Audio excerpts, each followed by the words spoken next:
pas intervenir. Hein. Ah oui, parce que si l'individu est habitué à la souffrance, il est dans la souffrance, ça fait longtemps, bon, il existe, malgré lui, une espèce d'aigreur qui sort de son cœur et il voit les autres qui sont bien, d'autres en voiture, d'autres, bon, voilà, c'est indépendant de sa volonté, parfois qui l'agresse. Il est comme quelqu'un que vous allez sauver de la noyade. Quelqu'un qui est en train de se noyer, vous sautez dans l'eau, vous allez là. Cette personne ne va pas se laisser facilement sauver. Hein. Dans l'état de désespoir où il est, vous devez prendre vos précautions, le neutraliser. Neutraliser celui-là avant de pouvoir le sortir de l'eau. Sinon, vous ne savez pas faire, bon, il vous noie, il se noie par la suite. C'est la même chose au bord de la route. Voilà. C'est la même chose au bord de la route, même parfois en urgence aussi.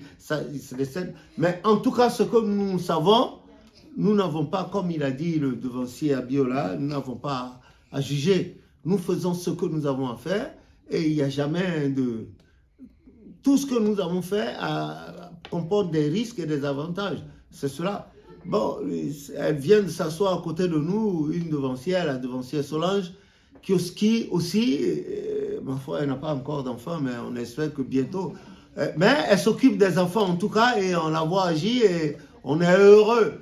Nous sommes très heureux. Bon, je crois qu'elle a un mot à dire. Quand on parle des parents, les parents, c'est la question qu'il a posée, il a dit que les parents sont sacrés, et quelle devait être l'attitude des parents vis-à-vis des enfants, l'attitude des enfants vis-à-vis des parents, et comment tenir les enfants pour qu'il y ait homogénéité dans l'éducation des enfants, afin que les parents continuent d'être sacrés. Voilà la question qu'il a posée. Si tu as un mot à dire, tu le dis rapidement, en attendant que voilà, le devancier reprenne la parole, bien la amende la parole.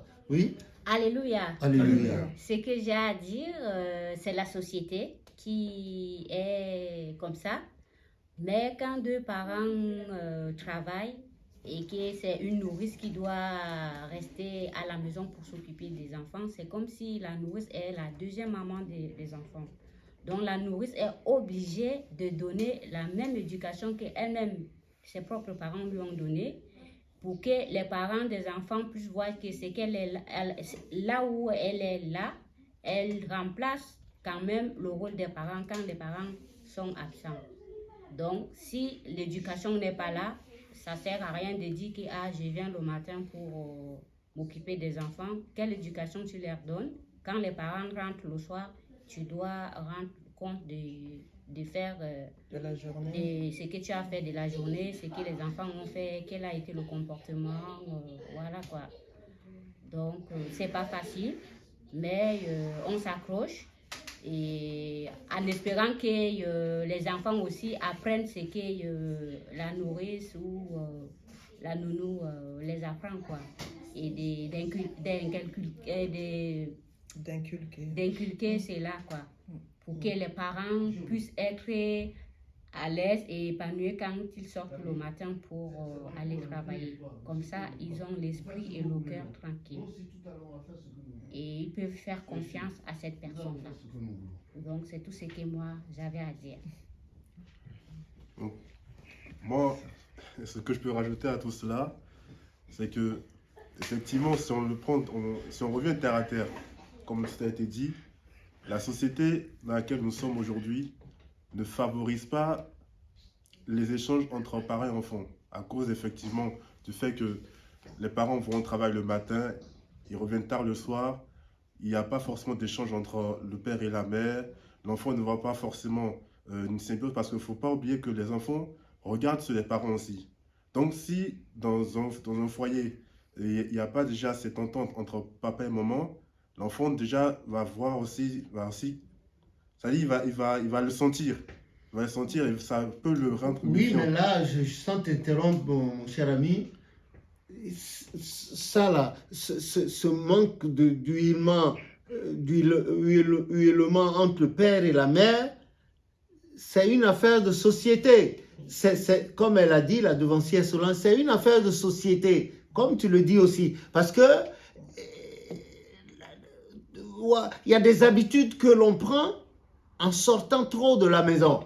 Le père sort de la maison pour 10 heures, 12 heures, 14 heures. La maman aussi. Il y a des hommes, des femmes qui rencontrent, que le père rencontre là-bas. Il y a des hommes que la mère rencontre. Et généralement, si le père n'est pas fort, il se fait des amantes, des maîtresses au dehors. Si la maman n'est pas forte aussi, bon, alors là, le travail, c'est la société qui fait. Mais il y a une chose qui est possible et qui peut sceller davantage ce père et cette mère et vice-versa, c'est la prière et la foi en Dieu. S'il croit en Dieu,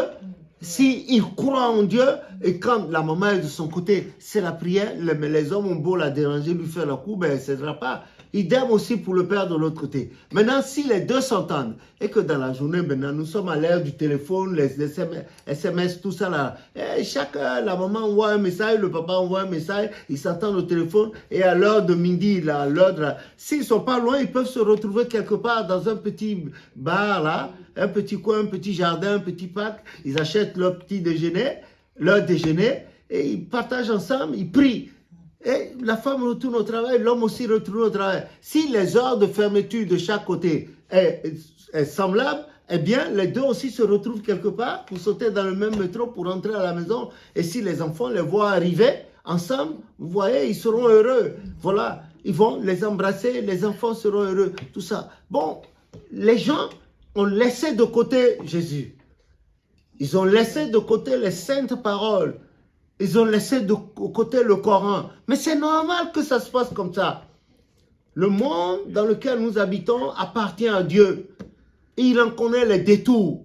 Les contours, les détours, il connaît. Voilà. Et il sait quel obstacle, quel danger ménage chacun. Maintenant, si nous avons recours à lui, je crois qu'il va amoindrir tous ces obstacles.